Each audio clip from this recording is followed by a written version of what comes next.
याच्यातली जी र ची वेलांटी आहे ती दीर्घ आहे आणि तो 9 वेळा शब्द लिहिलाय तिने, एकदा लिहिलेला नाही, 9 वेळा लिहिलाय.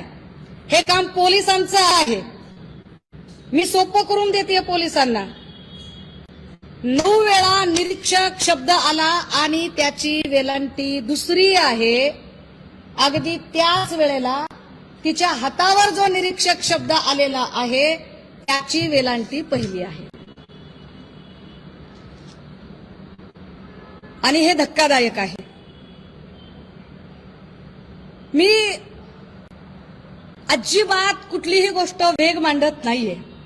मी फार जीव तोडून मांडतेय. मला कुठल्याही पक्षीय राजकारणात जायचं नाहीये. मला काही देणं घेणं नाहीये. मला एवढंच म्हणायचं आहे की तुम्ही एखाद्या महिलेचं चारित्र्य हनन करताना जरा माहिती तर घेत चला.